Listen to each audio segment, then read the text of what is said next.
জাতির জনক মহাত্মা গান্ধীর ৭৯তম তিরোধান দিবস সাড়ম্বরে পালিত হল নৈহাটি স্টেশনের সম্মুখে পৌরসভার সন্নিকটে গান্ধী মূর্তির পাদদেশে।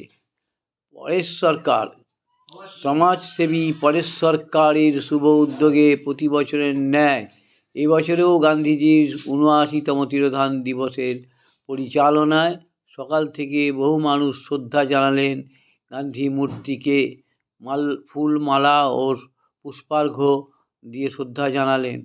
আপনারা এই খবর দেখছেন জনপ্রিয় পোর্টাল চ্যানেল সোশ্যাল মিডিয়ায় আরবান টাইমসে মহন্ত দাশগুপ্তর খবরে। ভালো লাগলে অবশ্যই সাবস্ক্রাইব করবেন ও বেশি বেশি করে শেয়ার ও লাইক করবেন।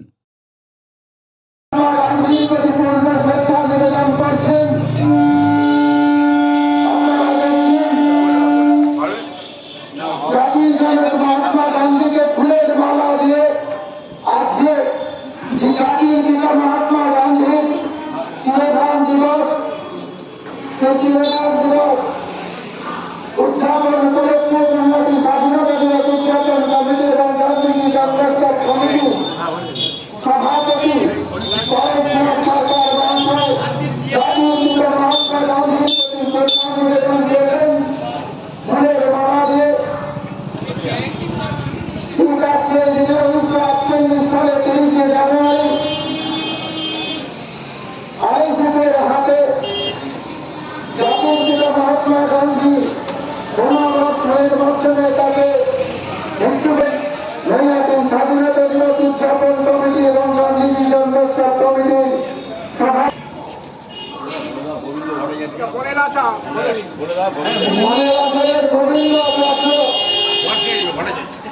গোবিন্দ ভট্টাচার্য মহাশয় জাতির জনক মহাত্মা গান্ধীর প্রতি ফুলের মালা দিয়ে শ্রদ্ধা নিবেদন করছেন।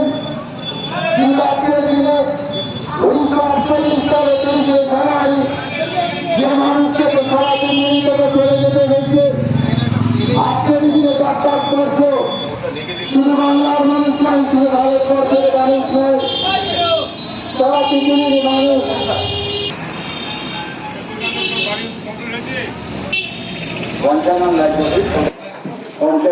হয়ে গেছে, দাঁড়ান দাঁড়ান ওখানে দাঁড়ান।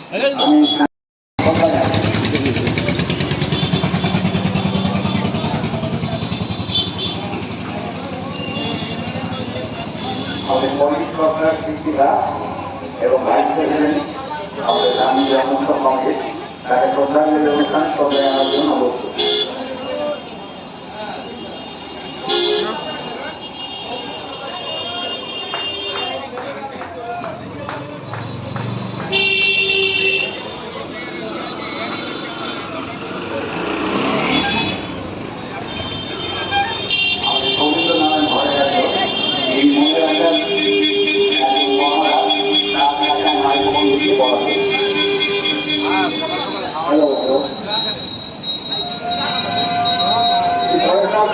ধন্যবাদ। তিনি বছরের পর বছর মহাত্মা গান্ধীর এই প্রয়াণ দিবস পালন করেন ইউনিভার্সিটির সামনে। তো এখানে আমাদেরকে আহ্বান জানান, আমরা এখানে মহাত্মা গান্ধী তিনি ভারতবর্ষের স্বাধীনতা সংগ্রামের একটি অন্যতম প্রধান নাম। 1970 সালে 2 অক্টোবর পোরবন্দরে তার জন্মগ্রহণ এবং 1948 সালে 3 সেপ্টেম্বর আর 3 জানুয়ারি দিল্লিতে ক্রীড়া ভবন থেকে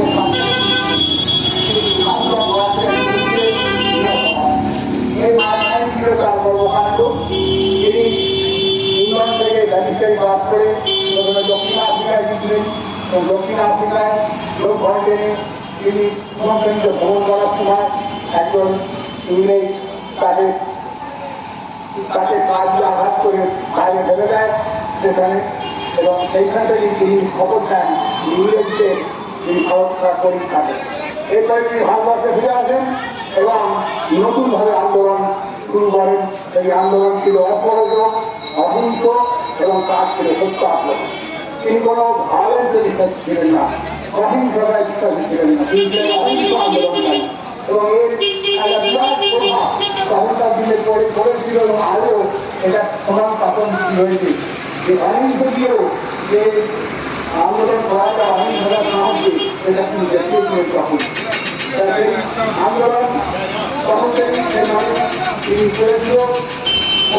যখন আন্দোলন করেছেন তার শান্তি অভিযান, যখন প্রত্যাখ্যা অভিযান, বিধান চৌধরা এবং এরা করে সাহিত্য সংগ্রামে বিভিন্ন আন্দোলন তিনি সংগঠিত করেছিলেন এবং জাতিকে প্রেরণে যাতে করে এখান থেকে ছবি দেওয়া যায় উদ্দেশ্য করেছিলেন জাতিকে। তো মহাত্মা গান্ধী তিনি যখন শান্তিনিকেতনে এসেছিলেন তখন রবীন্দ্রনাথ তো রবীন্দ্রনাথ আন্দোলনকে যে সভা হয়েছিল সেখানে তাকে মহান আত্মা বা মহাত্মা বলেছিলেন। সেই জন্য তাকে আমরা মহাত্মা গান্ধী হিসেবে জানি, তাকে অহিংস পূজারী সত্যের বিচার হিসেবে জানি। তিনি মনে করতেন যে স্বাধীনতা সংগ্রাম শুধু রাজনীতি করে গায়ে চলে যাওয়ার ব্যাপার না, এটা মানসিক একটা উত্তরণ এবং সেই উত্তরণের ভেতর দিয়েই জাতি আলটিমেটলি শক্তি অর্জন করে। কারণ গায়ে চলে রাজনীতি করে বন্ধুদের চলে যেটা সেটা বন্ধুর পক্ষে যেতে না। মানুষের ভেতরে যে অর্থ আছে এইগুলোকে নষ্ট করে চলে মানুষ সুস্থ হতে পারে, সুস্থ দিককে মানুষ বদলাপ করতে পারে। তাই গান্ধীজি এই মানুষ আমাদের দেখেছেন যে অহিংস সত্যাগ্রহ এবং তিনি করতেন আইন অমান্য আন্দোলন।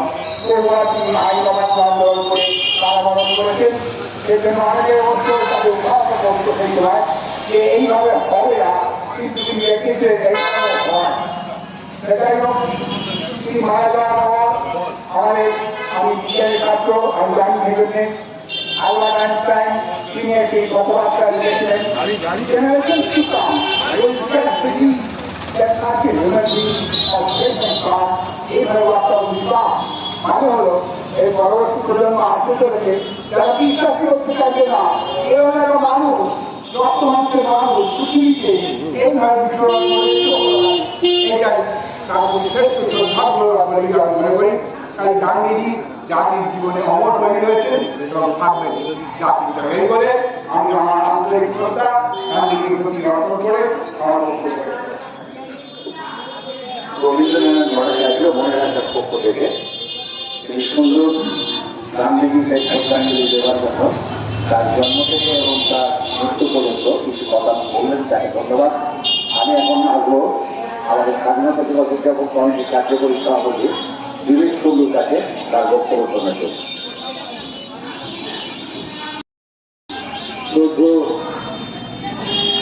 সভাপতি গান্ধী জন্মোৎসব উদযাপন কমিটি এবং স্বাধীনতা দিবস উদযাপন কমিটি এবং নৈহাটির এই যে গান্ধী মূর্তি যার প্রচেষ্টায় তৈরি হয়েছিল, মাননীয় পরশুনাথ সরকার উপস্থিত গান্ধী জন্মোৎসব উদযাপন কমিটির বিভিন্ন পদাধিকারী, স্বাধীনতা দিবস উদযাপন কমিটির বিভিন্ন কর্মীগণ এবং নৈহাটির মানুষ। দীর্ঘ স্বাধীনতা আন্দোলনের পর 1947 সালের 15ই আগস্ট দেশ যখন স্বাধীন হল, দীর্ঘ 200 বছরের ব্রিটিশ সাম্রাজ্যবাদের যে শাসন, এই শাসন থেকে মুক্তি,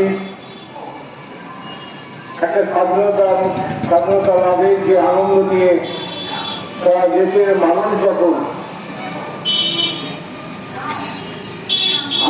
আনন্দিত, ঠিক সেই সময় জাতির জনক মহাত্মা গান্ধীকে নৃশংসভাবে হত্যা করা হয়েছিল। এই ইতিহাস ভুলিয়ে দেওয়ার ইতিহাস নয়। আমরা যতদিন বাঁচব, এই দেশটা যতদিন থাকবে, এই ইতিহাসকে ভুলিয়ে দেওয়া যাবে না। যারা স্বাধীনতা আন্দোলনে প্রত্যক্ষ এবং পরোক্ষভাবে বিরোধিতা করেছিলেন, যারা ব্রিটিশ সাম্রাজ্যবাদের মদত নিয়ে দ্বিজাতি তত্ত্বের ভিত্তিতে দেশটাকে ভাবনার জন্য যারা সদা ব্যস্ত ছিলেন, তাদের দাবি অনুযায়ী ব্রিটিশ সাম্রাজ্যবাদ ইংরাজি তত্ত্বকে মেনে নিয়ে দেশটা টুকরো করেছিলেন। সেই মানুষগুলো চেয়েছিলেন এই দেশটা হিন্দু রাষ্ট্র হবে। সে হিন্দু রাষ্ট্রের ব্যাপারে স্বপ্ন নিয়ে জাতির জন্য হত্যা করা হয়েছিল। সেদিনে সেই বৃক্ষ আজকে সারা দেশটাকে হত্যা করেছে।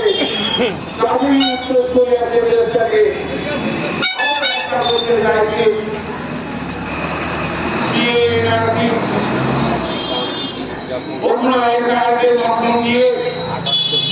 দেশটাকে হিন্দু মুসলিমের বিভাজনের মধ্য দিয়ে নিয়ে যেতে চাইছে। আমরা এমন একটা সময়ের মধ্য দিয়ে আজকে যাচ্ছি যেখানে আমাদের জীবনের নিরাপত্তা নেই, আমাদের নাগরিকত্ব নিয়ে প্রশ্ন উঠছে। বিশেষ করে বাংলার মানুষ, বাংলা ভাষা আজকে সর্বক্ষেত্রে অত্যাচারিত হচ্ছে। বাংলার বাইরে যারা কাজে কর্মে যাচ্ছেন তাদের বাংলাদেশি আখ্যা দেওয়া হচ্ছে। এই ষড়যন্ত্র চলছে। এখন যে এসআইআর চলছে, এসআইআর নতুন কিছু নয়। এসআইআর এর আগেও হয়েছে। নির্বাচন কমিশন তাদের নির্বাচন ক্ষেত্রে পুনর্বিন্যাস করেছে, পুনর্গঠন করেছে। এসআইআর হয়েছে আগেও, কিন্তু আমরা অবাক হচ্ছি এই দেখে যে এবার যে এসআইআরটা তৈরি হচ্ছে সারা বাংলা জুড়ে, সেখানে একটা রাজনৈতিক উদ্দেশ্য চলছে। বাংলাকে বাঙালিকে নিজের ঘরে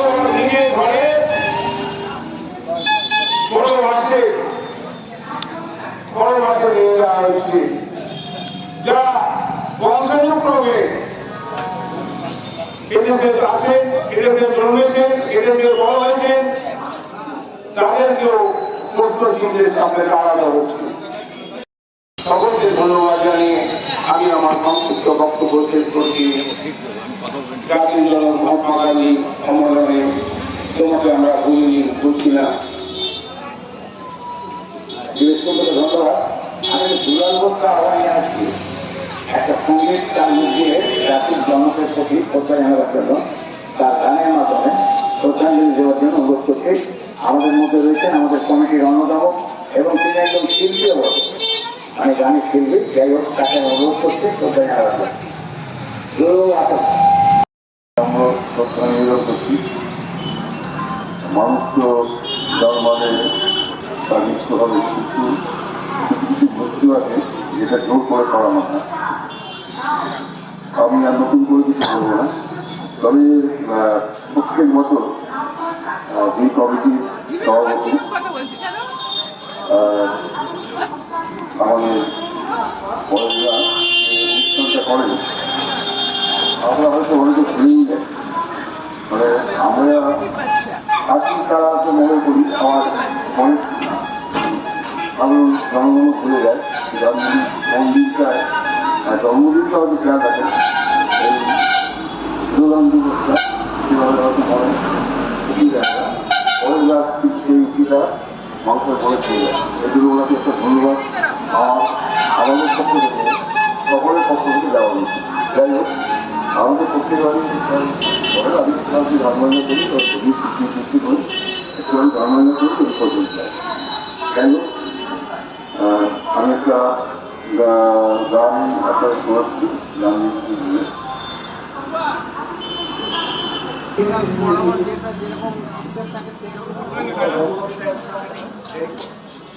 আমাদের মধ্যে স্বাধীনতা দিবস উদযাপন কমিটির সম্পাদক সঞ্জীব পাত্র এসছেন, কিন্তু তিনি শ্রদ্ধাঞ্জলি অনুষ্ঠানে শ্রদ্ধা জানাচ্ছেন।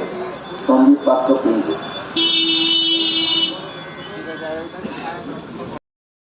স্বাধীনতা দিবস উদযাপন এবং নয়াটি স্বাধীনতা গান্ধী জন্মোৎসব কমিটির সভাপতি পরেশনাথ সরকার মহাশয়, যে মানুষটা সারা বছর শুধু এই জেলা ঘুরে নয়, সারা বাংলা ঘুরে আন্দোলনের প্রচার করে থাকে, সে পরেশনাথ সরকার আজকের এই সকালে নয়াটি পৌরসভার নয়াটি রেল স্টেশনের সন্নিকটে জাতির জনক মহাত্মা গান্ধীর মূর্তির পাশে রেখে জাতির পিতা মহাত্মা গান্ধীর আজকে যে তিরোধান দিবস, এই তিরোধান দিবসে আরেকবার বাংলার মানুষকে নৈহাটি শহরে প্রত্যেকটি মানুষকে মনে করিয়ে দিতে চাইছে আজকের দিনে এই মহাত্মাজির নীতি আদর্শে কতটা প্রয়োজন। আমি সর্বপ্রথম আজকের মূর্তির পাশে রেখে যারা উপস্থিত হয়েছেন প্রত্যেককে আমি আমার পক্ষ থেকে ধন্যবাদ অভিনন্দন জানাই। নৈহাটি শহরে বাংলার যতগুলো শহর আছে একটা অন্যতম শহর, কারণ যে মাটিতে আমরা 150 বছর পূর্তি পালন করছি, বন্দে মাতরমের যে সঙ্গীতটার মাধ্যমে ভারতবর্ষের ছাত্র যুব শ্রমিক কৃষক মা বোনেরা একটা শক্তি পেয়েছিল ব্রিটিশ সাম্রাজ্যবাদের বিরুদ্ধে আন্দোলনের শক্তি। সেই বন্দে মাতরমে বঙ্কিমচন্দ্র চট্টোপাধ্যায়ের ভিতরে দাঁড়িয়ে রাখছি আমরা জাতির পিতা মহাত্মা গান্ধী মৃত্যুদিন উদযাপন করছি, তিরোধান দিবস পালন করছি। এখানে অনেকদিন যুবলীগের নৈহাটি শহরে ব্যারিস্টার অতিরিক্ত থেকে শুরু করে প্রসাদ চন্দ্র সেন থেকে শুরু করে হরপ্রসাদ শাস্ত্রী থেকে শুরু করে অনেক শক্তিরা লড়াই সংগ্রাম চালিয়ে যাচ্ছে। শুধু আন্দোলনে ভারতবর্ষকে বিশ্বের মাটিতে একটা চিহ্নিত করে দেওয়ার জন্য এই শহরে দাঁড়িয়ে জাতির পিতা মহাত্মা গান্ধীর কিছু করে মানুষদের উপস্থিত হয়েছি। মানুষ চিত্রকলে বিস্কুট আছে যারা রাস্তার সঙ্গে যুক্ত ছাত্র যুব মা বোন প্রত্যেককে আমি এই গান্ধী জন্মোৎসব কমিটি এবং স্বাধীনতা দিবস উদযাপন কমিটির পক্ষ থেকে আমি একটি ধর্মেন্দ্র উপস্থিত হয়েছে। আমি সবাইকে অভিনন্দন জানাই এই সংগঠনের পক্ষ থেকে।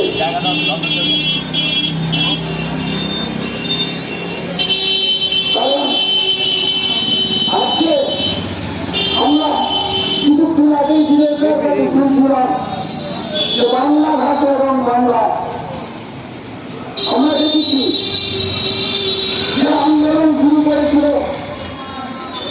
মহাত্মাজি দক্ষিণ আফ্রিকা থেকে ভারতবর্ষে পৌঁছে, যে আন্দোলনে মাপকাঠি নিয়েছিল, যে রূপ নিয়েছিল, যে অহিংস আন্দোলন ও সহযোগ আন্দোলন, সত্যাগ্রহ আন্দোলন, যে হিংসার দ্বারা কোনো আন্দোলনকে দীর্ঘমেয়াদী করা যাবে না, সংগঠিত করা যাবে না। ভারতবর্ষের মানুষকে একটা সংগঠিত করতে গেলে, এক জায়গায় জড়ো করতে গেলে প্রথমেই বলতে হবে অহিংসা। হিংসা দ্বারা কোনো কিছু জয় করা যায় না। সত্যাগ্রহের কথা বলেছিল, অসহযোগের কথা বলেছিল। আমরা দেখেছি গান্ধীজির মহাকালী আন্দোলনের কথা বিহার, আমরা দেখেছি 9ই আগস্ট যে আন্দোলন আজও পৃথিবীতে থেকে সর্ববৃহৎ আন্দোলন রূপে চিহ্নিত রয়েছে। সেই জাতির পিতা মহাত্মা গান্ধীকে আমরা দেখেছি যখনই প্রয়োজন পড়েছে এই বাংলার মাটিতে ছুটে আসছে। স্বাধীনতা আন্দোলন যখন শুরু হয়েছিল তখন শুধু একটা জাতি একটা সম্প্রদায়কে নিয়ে কিন্তু ভারতবর্ষে আন্দোলন সংগঠিত হয়নি। আমরা দেখেছি ভারতবর্ষের মাটিতে এখনো ভারতবর্ষের যে মোট টাকায় যে ছবি আছে, সব ধরনের ছবি আছে সেই টাকায়। আমরা দেখেছি আগ্রার তাজমহল একজন মুসলিমের নাম লেখা আছে। আমরা দেখেছি দিল্লির বিভিন্ন জায়গায় বিভিন্ন ধর্মের মানুষের কথা লেখা আছে। গান্ধীজির স্বপ্ন ছিল এই ভারতবর্ষে বিভিন্ন ধর্মের মানুষকে নিয়ে আন্দোলন সংগঠিত করতে হবে। তার মানে ভারতবর্ষ, সেই ভারতবর্ষের মাটিতে দাঁড়িয়ে আজকে আমরা বলছি বাংলা ভাষা, বাঙালিরা কিভাবে বিপন্ন হয়ে পড়ছে। এই বাংলার মাটিতে আমরা দেখছি ঈশ্বরচন্দ্র বিদ্যাসাগরের বাদ, এই বাংলার মাটিতে আমরা দেখছি রবীন্দ্রনাথের বাদ, শরৎচন্দ্র চট্টোপাধ্যায়ের বাদ। সে বাংলার মাটিতে দাঁড়িয়ে আজকে বাঙালিদের কথা শুনতে হচ্ছে ভারতবর্ষের মাটিতে বিভিন্ন জায়গায় গিয়ে। আমরা দেখেছি জাতির জনক মহাত্মা গান্ধী 1947 সালের 15ই আগস্ট ভারতবর্ষ স্বাধীনতা লাভ করলে সেই দিনটা কিন্তু কলকাতার মাটিতে ঘাটায় বসেছিল গান্ধী আশ্রমে। এই জাতির জনক মহাত্মা গান্ধী সেদিন কলকাতার মাটিতে বসেছিল, অন্য কোনো রাজ্যে নয়। আর সেই বাংলা, সেই বাঙালি ভারতবর্ষের মাটিতে স্থান হবে না, এটা ভাবতেও কিরম লাগে। জাতির জনক মহাত্মা গান্ধীকে আমরা দেখেছি 1948 সালে 30 জানুয়ারি থেকে RSS-এর গুলিতে ছিন্ন ভিন্ন হয়ে যেতে হল। তখন সারা ভারতবর্ষ নয়, সারা পৃথিবী জুড়ে একটা আস্তে হয়ে গেছিল। আমরা পণ্ডিত জওহরলাল নেহরুকে বলতে রেখেছিলাম যে ভারতবর্ষের আলো নিভে গেল। পণ্ডিত জওহরলাল নেহরু সংবাদপত্রে চোখের জল পড়ে গেছিল, কারণ এত দেশে এত মানুষকে নিয়ে কিভাবে এগোবে মাথার উপর ছিল গান্ধীজি। ভারতবর্ষের মানুষের কথা ভেবে যে আমরা তো ব্রিটিশ সাম্রাজ্য রাখতে পারিনি। ব্রিটিশ সরকার ভেবেছিলেন মন্ত্রের রাজগুলোর অশিক্ষিত অসভ্য মানুষগুলো হয়তো সংগঠিত হতে পারবে না।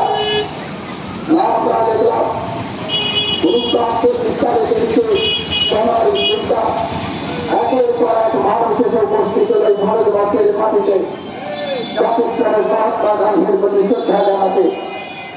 আমরা সেদিন দেখেছি ঋষি অরবিন্দ থেকে শুরু করে সরদার বল্লভভাই প্যাটেল থেকে শুরু করে সর্বপল্লী রাধাকৃষ্ণন থেকে শুরু করে ডক্টর এস.কে. মুখার্জি থেকে শুরু করে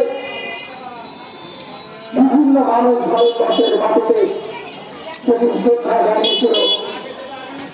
পৃথিবীর বিভিন্ন মানুষ শ্রদ্ধা জানিয়ে গেছে জাতির জনক মহাত্মা গান্ধীকে। 1948 সালে মারা গেলে 1950 সালে আমরা ভারতবর্ষের সংবিধান পেয়েছি। আস্তে আস্তে ভারতবর্ষে এগিয়েছি।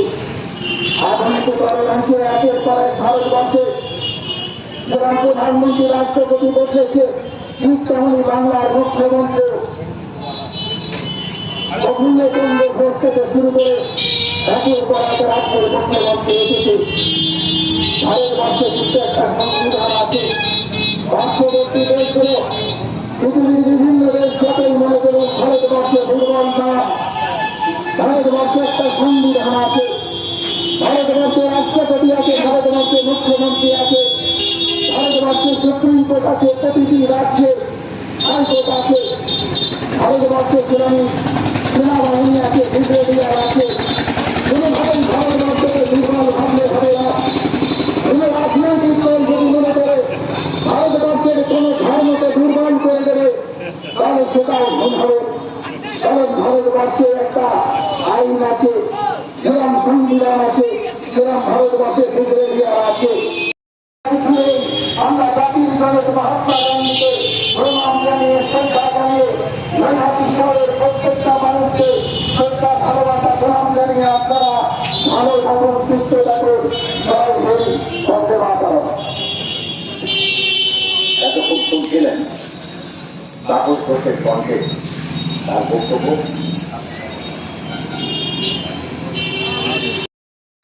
অত্যন্ত জনপ্রিয় আর ভারতবর্ষের ব্যারিকেড করছে। মানুষকে লড়াই করতে হবে, সেই লড়াই থেকে আমরা বিক্রি করেছি। আমরা আশা করবো আগামী দিন এই লড়াই মাধ্যমে আমরা চলবো এবং গান্ধীকে স্মরণ করবো।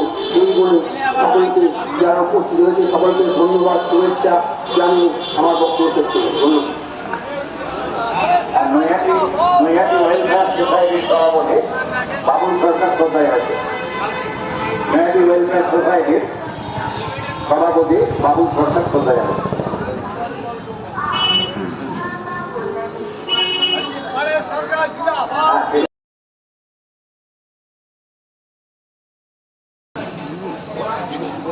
স্বাধীনতা দিবস উদযাপন কমিটি এবং গান্ধীজি जन्म उत्सव कमेटी के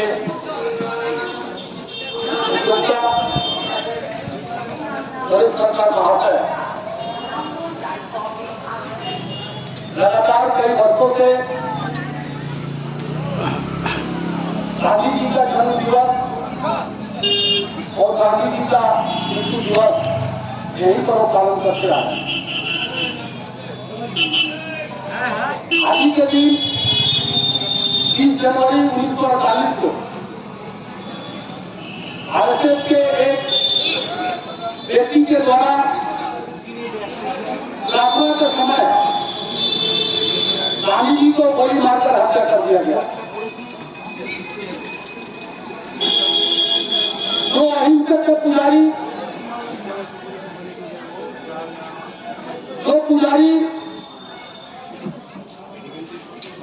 आगे कपड़े में अहिंसा के माध्यम से अंग्रेजों को यहाँ से भगाने में उन्होंने सफलता प्राप्त किया। आज उन महान महात्मा को सामने रखते हुए आज हम लोगों ने एवं कांग्रेस पार्टी ने ये शपथ की है कि हम उनके आदर्शों पर चलेंगे। गांधी जी ने नमक आंदोलन डंडी यात्रा के माध्यम से किया था। जब भारत का विभाजन हुआ था उस समय कलकत्ता में बहुत बड़ा धरना लगा था। एक भारतवर्ष के गार्जियन के रूप में किसी डिसीजन को लेना उनके लिए बहुत बड़ी बात। और उस समय भारत का विभाजन हुआ था। जो लोग कभी कोई आंदोलन में नहीं था, जो लोग कभी भारतवर्ष के किसी भी एक नेता का नाम नहीं आता, ना हम लोग ने सुना है कि उन्होंने भारतवर्ष के आंदोलन में जो है अंग्रेजों के खिलाफ लड़ाई में जेल किया। जो लोग कभी अंग्रेजों के खिलाफ लड़ाई करने वाले हमारे आंदोलनकारी क्रांतिकारी को और इंफॉर्मेशन देकर से पकड़ लेते थे। आज ऐसे दल, आज ऐसे लोग हमारे उस कांग्रेस पार्टी को बदनाम करने का चेष्टा करते हैं, जिनके हजारों लोग नेहरू स्टेशन को डेवलपमेंट करने के लिए बीच में जो ओवरब्रिज है, इस ओवरब्रिज को बनाने के लिए नेहरू टाउन कांग्रेस कमेटी की तरफ से लगातार सत्याग्रह आंदोलन चला था। पैसेंजरों से लेकर के रेलवे को दिया गया था, क्योंकि बीच में जो हमारे जो ओवरब्रिज है उस ओवरब्रिज को बनाना बहुत ही जरूरी। हमारे यहाँ पर राजस्थान जो स्थानों पर स्टेशन के ऊपर में जो प्लेटफॉर्म बना है, रेलवे प्लेटफॉर्म, वहाँ पर आने जाने के लिए भी एक ब्रिज की जरूरत था, जिसके लिए इन्होंने कांग्रेस के लोगों ने यहाँ पर आंदोलन किया था। और एक बहुत पुराना आंदोलन है। पंक्तिम चंद्र चट्टोपाध्याय का जन्म नेहरू स्टेशन के बगल में कटानपाड़ा में उनका हुआ था।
এই অনুষ্ঠানকে চালিয়ে দেওয়ার জন্য কিছুটা হলো কিঞ্চিত ভাবে মানুষের কানে গান্ধীজি সম্পর্কে একটা মূল্যায়ন, যে মূল্যায়নটাকে ঘুরে দেওয়ার চেষ্টা করি, যে মূল্যায়নটাকে মানুষের মণিপুরের যোগ করার চেষ্টা নেই। গান্ধীরা যাতে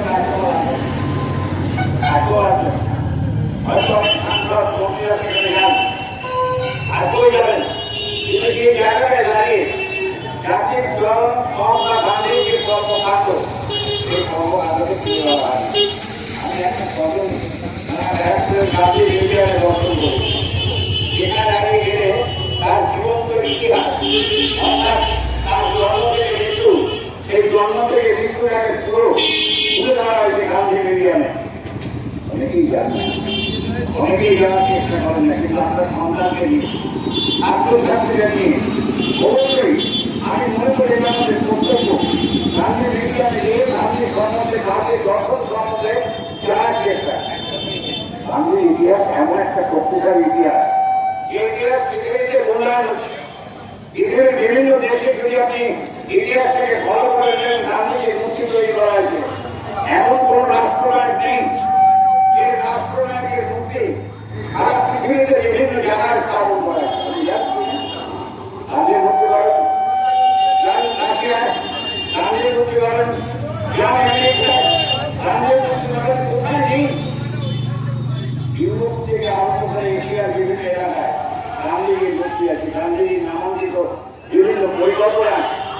তাই আজকের দিনে দাঁড়িয়ে কয়েকটি কথা এই কারণে বলছি, আজকে আমাদের বয়স হয়েছে, আগামী দিনে বয়সের ভারে হয়তো হারিয়ে যাবো, কিন্তু ইতিহাসটাকে যদি মনে না থাকা আগামী দিনের যা ভবিষ্যৎ, এই ভবিষ্যৎটা আমরা করতে চাই, তাদেরকে যদি গান্ধী সম্বন্ধে মূল্যায়ন আমরা না করতে পারি, তাহলে হয়তো একটা ইতিহাসটা অন্যদিকে চলে যাবে। তাই জন্য এখানে এসআইয়ের কথা বলছিলাম, আমি সে করতে চাই এখানে একটা আরো ইস্যু আগে বলতাম না, এর থেকে কথা বলে এখানে হয়েছে, আমি ইস্যু পর্যন্ত যাবো না, কিন্তু আমি খোঁজা করি তাদের যারা এখনো মহত্ব হারে, যারা এখনো গান্ধীকে স্মরণ করে থাকে। এই শহরটা ঐতিহ্যের শহর, অর্থাৎ সেই বন্দে মাতরমের প্রতিষ্ঠাতা, যার গানের মাধ্যমে, যার আওয়াজের মাধ্যমে এই আওয়াজ করে সেটা মানুষের বন্দনা করা, অর্থাৎ বন্দে মাতরম তার অপর একটা করছে অনেকে এখন, কিন্তু বন্দে মাতরম বন্দে সে ব্রিটিশ সাম্রাজ্যবাদীকে লড়াই করার জন্য একটা আমাদের হাতে তুলে দিচ্ছেন। সেই সনাতন লিখিত বঙ্কিমচন্দ্র চট্টোপাধ্যায়, তাকে নিয়ে অভিযুক্ত আর তাকে নিয়েও পার্লামেন্টে দাঁড়িয়ে বঙ্কিম না বলে সম্বোধন, তাকে নিয়েও আজকে অনেক কথাবার্তা হয়। তাই উত্তর করে মূল্যায়ন করা হয়, শহরের মানুষ যারা মহিলাকে ভালোবাসেন তাদের জানা উচিত এই শহরটা শুধু বঙ্কিমচন্দ্রের নয়, এই শহর ভারতের সাথে। এই শহর দেখবেন পৌরসভার ঠিক বাদিকে উত্তর দিকে দেখবেন ব্যারিস্টার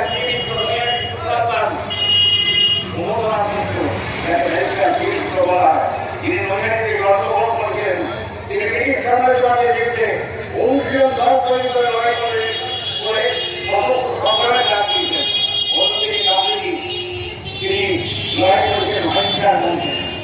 এই শহরকে এখানে জানি, এই শহরে ভরতপুরের শাস্তির জন্ম, দুনিয়ার চৌকটির বাড়ি, এই শহরে এসব ট্রেনের জন্ম।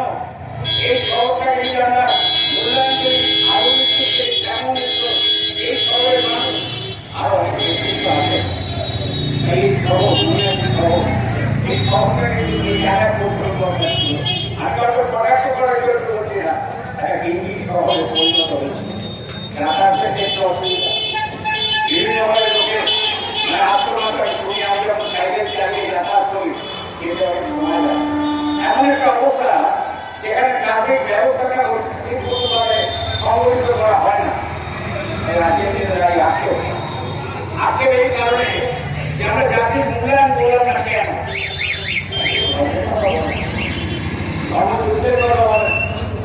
অনেকে ভাগাভাগির প্রশ্ন আনে, অনেকে হিন্দু মুসলমান খ্রিস্টান জাতির গঠনের মধ্যে কোনো পার্থক্য ছিল না। তিনি রাম যখন বলতেন তিনি রহিমা বলতেন।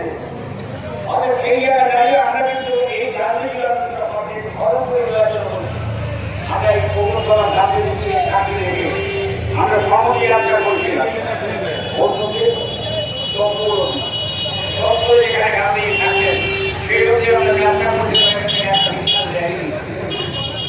চেষ্টা করেছি সমাজের বুকে গান্ধীজির যে গল্প, গান্ধীজির যে ধারা, গান্ধীজির যে চিন্তাধারাকে বিশ্ব কাঁপিয়ে দিয়েছে, সেই চিন্তাধারাকে মানুষের ঘরকে মানুষের মনে আমরা প্রতিষ্ঠিত করার চেষ্টা করেছি।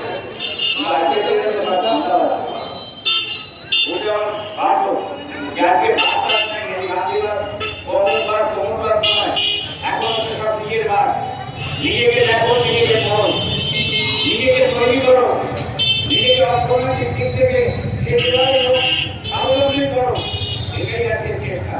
এটাকে আমি ঠিকঠাক জানি। এই কারণে এই শহরটা কিন্তু অত্যন্ত তাৎপর্যপূর্ণ শহর। সেই শহরে যেমন বিদ্যালয় আছে, এখানে শরীরের বসছি, এখানে সময় বসে পাচ্ছি। হয়তো সেই দিক থেকে দাঁড়িয়ে এই শহরের একটা কীর্তি আছে, এবং যে কীর্তিটা আগামী বলছিল ধর্মেন্দ্র, এই বিধায়ক আমরা তো বিধায়ক বলে সাংসদ নেই, চেয়ারম্যান হই। মানুষের প্রধান যেটা সংসদীয় গণতন্ত্রে মূল কাণ্ডারি যারা হন, যারা শপথ দেন, দাঁড়িয়ে সকলে আমরা এই শপথ, মন্ত্রীর হচ্ছে শপথ, সেই শপথকে কিন্তু পালন করা হয়। অর্থাৎ আমাদের আখেরটা সেই যায়, আমরা চালিয়ে যাবো। আমরা চেষ্টা করবো যতদিন থাকবো ততদিন এই মন্ত্রটা, গান্ধীর এই মন্ত্র, গান্ধী রামের মন্ত্র, এই রাম বলে তিনি তার নিজের রকে তাহলে হয়েছিল দিল্লির শহরে, সেই মানুষকে স্মরণ করে যাবো এবং স্মরণ করবো অন্যান্য মহামানব যারা, তাদেরকে আমরা স্মরণ করবো। কখনো বঙ্কিমচন্দ্র, এই সে নেতাজি, আমরা এইভাবে সারা বছর আমাদের 22তম আমরা নৈহাটি রেলওয়ে বিশ্ববিদ্যালয় বুকে হলে আমরা শুরু করবো সমাজ থেকে। এই অনুষ্ঠানে আমাদের কমিটির বন্ধুরা যেমন আছেন, তেমন শুধুমাত্র এই বন্ধুদেরও আমরা আমন্ত্রণ জানিয়েছি এই সম্মেলনে উপস্থিত থাকার জন্য। সবাইকে আহ্বান রেখে গান্ধীজির প্রতি আমার শ্রদ্ধা জানিয়ে, যারা এসছে তাদের সকলের প্রতি কৃতজ্ঞতা জানিয়ে এই অনুষ্ঠানের সমাপ্তি ঘোষণা করলাম। জয় হিন্দ, বন্দে মাতরম, গান্ধীজি অমর।